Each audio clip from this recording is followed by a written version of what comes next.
All right, I totally understand if y'all are not out here watching Portland on a nightly basis. I'm not going to sit here and lie like I'm watching Portland on a nightly basis. This is not a team that I am particularly fascinated in right now because they're clearly building for the future. They're not a competitive, consistently good team at all, and they are not a team that is likely to be relevant in the next couple of years in even the playoff race in the Western Conference. With how deep the Western Conference is and how talented about the top 12 teams in the West are, the Trailblazers aren't really in a situation to contend now or contend in the near future.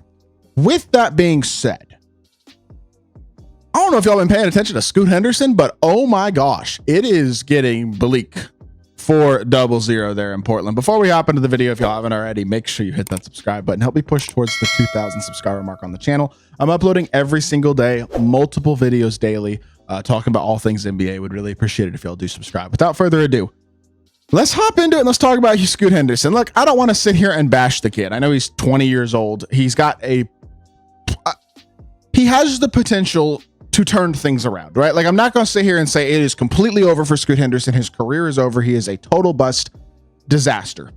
But this is a top 3 pick in the draft who doesn't, as of right now, have very many redeeming qualities. I don't really watch Scoot Henderson play. When I do watch Portland and go, oh, I like this aspect of his game, because there aren't really very many aspects to like, to be totally honest. And look, I'm not trying to be incredibly critical of the kid in this video, and I'm going to try to be relatively positive. But let's look at the game log, man. Recently, 19 minutes, 0 of 4, 2 points. 22 minutes, 2 of 9, 4 points. 21 minutes, 3 of 6, 1 of 3 from 3, 13 points, 6 free throws made. Not horrible. But then 6 of 11, 17 points, pretty good. 3 of 8, 9 points. 3 of 11, 6 points. 4 of 10, 11 points. 6 of 9, 14 points. 2 of 7, 5 points. 6 of 14, 16 points. 5 of 12, 11 points. 2 of 6, 5 points. 3 of 11, 7 points. 3 of 8, 8 points. And then the first month of the season, 5 of 8, 5 of 12, 2 of 12, 7 of 9, and 7 of 18 for 22, 15, 9, 18, and 14 points. He is playing less minutes as the season progresses. And while he has had a couple of bright spot games, for the most part, but with the exception of a 7-9 here against New Orleans, a 6 of 9 against Minnesota, there has not been a single game here that, like, oh yeah, that jumps off the page as a really efficient, impressive game. I guess 5 of 8, 2 of 3 from 3 against the Clippers early in the year for 14 points wasn't terrible. But overall, he is consistently inefficient, at times very inefficient. When you look at the numbers for the season, they're just not good at all. I mean, realistically, you compare his rookie year to his second year, he is playing less minutes per game this year than he did last year, which, I mean, may be a contributing factor that Shaedon Sharpe and Anthony Simons have been healthy and they're taking more of those minutes, but still, he is shooting worse from 3, 28% from the 3-point line. That is disastrous. He is shooting 46% from inside the arc, which is better than last year, but still needs to take a massive leap for a guy who was drafted based off the idea that his finishing and his attacking the rim ability was going to be one of his elite attributes. And the problem with Scoot Henderson, when you compare him to other young guards that have struggled early in their career, is that there's not really a thing that I can point to and go, oh yeah, that's the redeeming quality. His assist to turnover ratio isn't even 2-1. It's a little bit better this year than it was last year, but not by a ton. And he's not a high-level defender at all. We're going to get into those numbers later on in this video.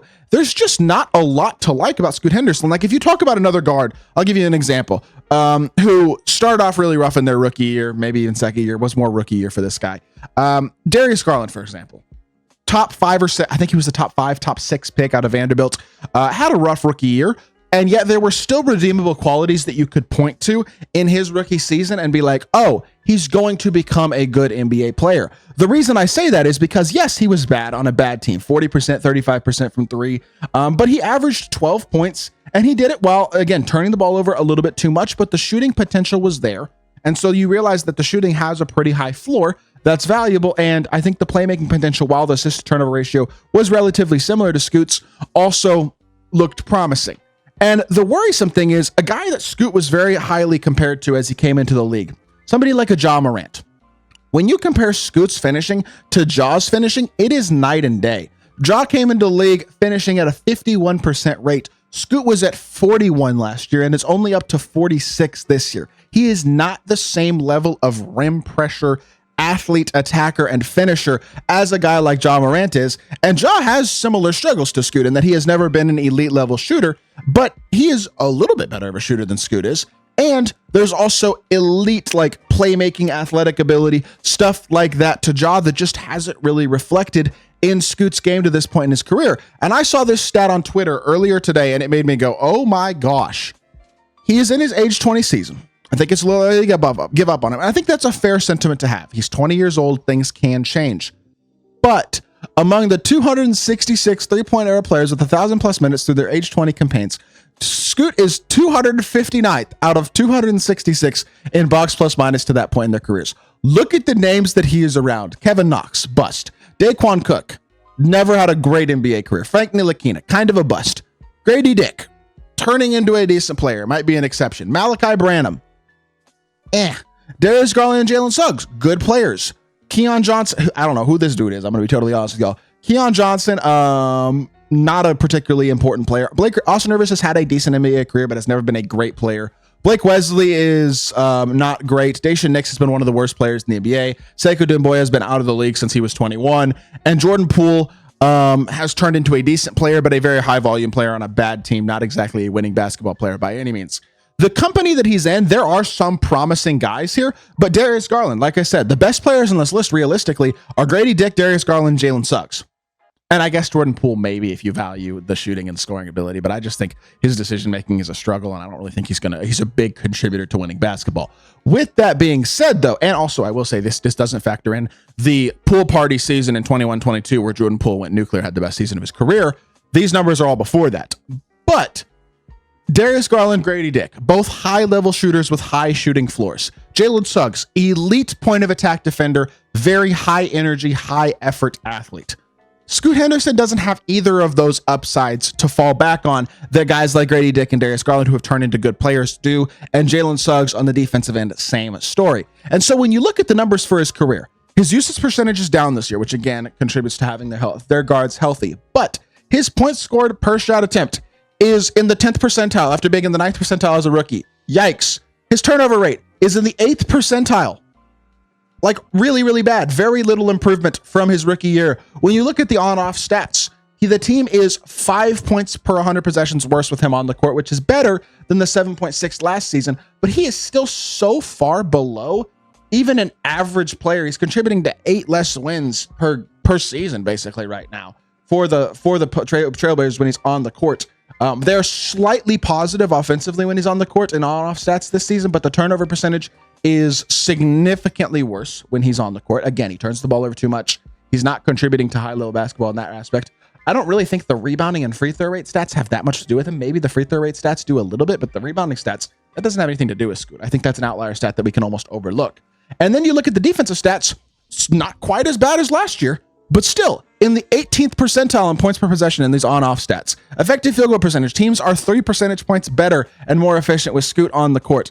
And the one good thing defensively that wasn't good last season is that the turnover rate is up. They are forcing more turnovers with Scoot on the court this season versus last season. But again, I'm not sure how much of that you can attribute to Scoot, considering that his steals per game is about the same as last year. His defensive impact clearly has not gone up all that much. Every number you look at, from your basic counting stats to your advanced numbers to your box plus minus to whatever other numbers you want to look at, these on-off stats, they're just all bad. And like, if some of them were bad and some of them were good, and you could point at certain things and be like, oh, that's the thing that's going to make Scoot a valuable NBA player, I would have less of a opinion at this point that it's like, oh no, this is going to end badly. But I don't really see how it ends well. And realistically, he's in his second season. They'd already exercised his club option for his third season. But I would not be surprised in the slightest if this doesn't get better this season and the very beginning of next, and it doesn't show a lot of improvement over the summer, which, by the way, you could talk about the summer as a whole other thing. He came into media day this offseason and was talking about how his favorite part about the summer was food, and he was clearly blazed out of his mind. Like, I'm not sure that there's a high level of effort being dedicated by Scoot to actually finding areas to improve in his game and improving as a whole. I wouldn't be surprised if his time in Portland just ends. Like, next year's his last year in Portland. They decline his club option. He winds up being a free agent and just winds up being one of those guys who bounces around the G League. Like, I'm not sure that there is a long-term area, even on a bad team like Portland, for Scoot to... I'm not sure he has the leash to long-term play like this. If he doesn't show improvement in the relatively near future over these next 50-something games, I'm not sure that there's a future for Scoot Henderson if things don't get better within the next calendar year, because it's just there's not much good to point at, and it's a shame. I mean, I got some good friends who are Trailblazers fans, and they're just like, they've given up on Scoot. That's kind of sad for the 3rd overall pick and a 20-year-old. Like, I hope I'm wrong, and I hope we're wrong, but the numbers say that Scoot Henderson is a bad NBA player and that there doesn't look to be all that much growth going on either. And that's discouraging as heck. I don't know. I think Scoot might be a bust. It's a shame to say, but I think it might be true. I hope y'all did enjoy the video. If you did, make sure you hit that like button, leave a comment, and subscribe. I'll be back on more NBA content very, very soon, and I appreciate y'all. Peace.